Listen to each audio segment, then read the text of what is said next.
Just put some gas in my car, and I'm headed to NAMM.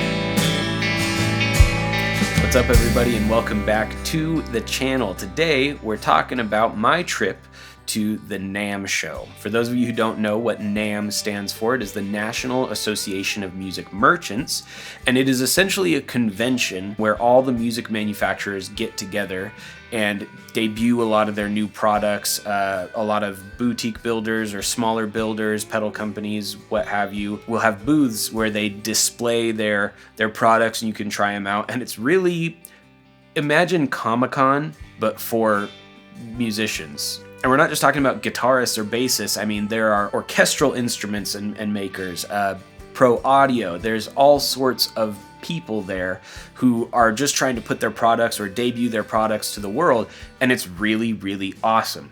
And so I went for the first time, and I wanted to tell you guys what it was like as someone who didn't really know what to expect. So as someone who had never gone before, these are the things that I saw that I thought were really cool, and some things that I might do different next time. The first thing was the noise. And I know a lot of people talk about this, but it is incredible. If you are someone who is sensitive to a lot of noise, it is just non-stop cacophony. The din in there is absolutely absurd. Imagine like 200 different guitar stores with no walls right next to each other. That's basically what's happening the whole time. People are trying guitars, cranking amps up. There's always that one guy that's just shredding metal licks in the corner on the loudest amp possible. And then there are people who just want to try out the acoustic guitars and can barely hear them. I mean, it's really cool. I tried to get video footage to really explain how loud it is, and it just didn't do it justice. The other thing that I thought was really fun was they kind of group instruments together. So a lot of the electric guitars were together, a lot of the folk or acoustic instruments were together. But what that also meant is that all the drum kits were together. And so you just walk down this aisle, and they're like every 15 feet, there's a drum kit with someone just absolutely wailing on it. Everyone's playing a different beat, and it doesn't matter. You're just trying it out. And I loved that, and it was really fun to see that. The second thing, which is kind of funny to me, is that I don't think I've ever been around more people who looked like me. Now, I'm not saying I look super weird or anything, but like everybody there was wearing jeans, leather shoes, a t-shirt, and a button-up over it with long hair and a beard. And that was just so funny to me because I had never really thought about that being like the quintessential guitarist look. It is, and I fall into that, and oh well, you know.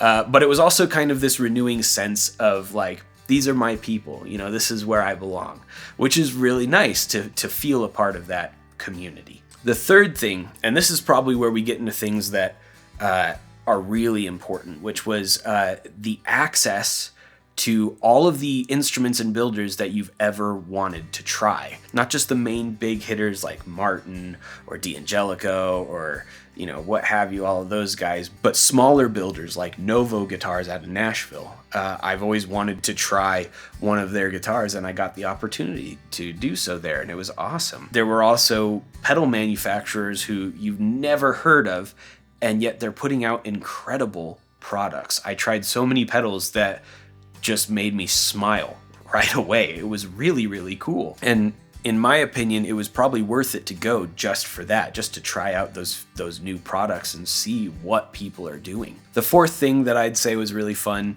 about the NAMM show was actually getting to see a lot of the YouTubers that I watch and things like that, and kind of have a little fanboy moment. I was able to see Rhett Shull, Paul Davids, Rob Chapman, the whole crew from Andertons over in the UK. They were there, and it kind of feels like you're fanboying a little bit, but it was fun to see those people and, you know, just just kind of feel that community, because that's really what this is all about, right? It's about that sense of community. I think it can't be understated how much guitar and music can bring people together. It's the reason why I pursued it as a career.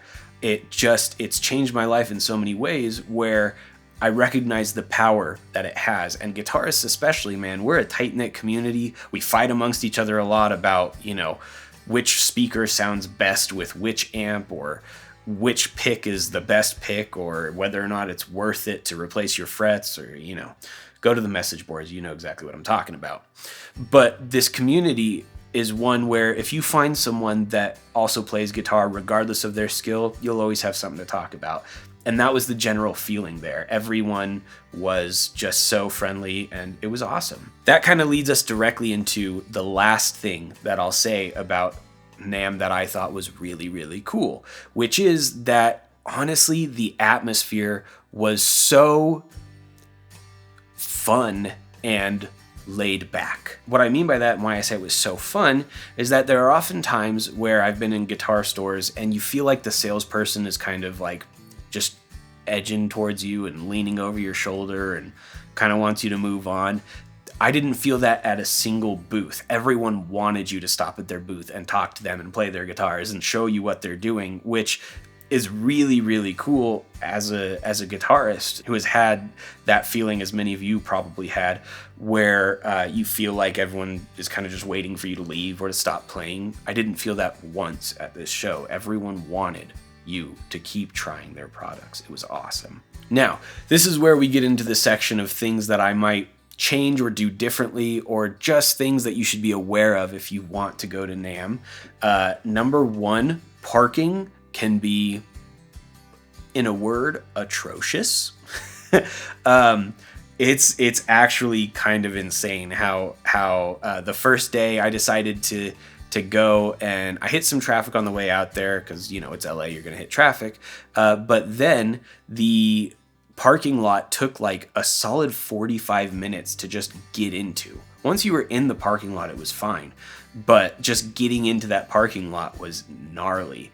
And then the next day I went and tried to make it so that I showed up, 30 minutes early, and there was nobody there. So if you're going to go, plan for parking, maybe show up early, or if you show up during the day, know that parking is going to be disastrous. The next thing that I would say that was really beneficial for me was to go in and just try to experience it.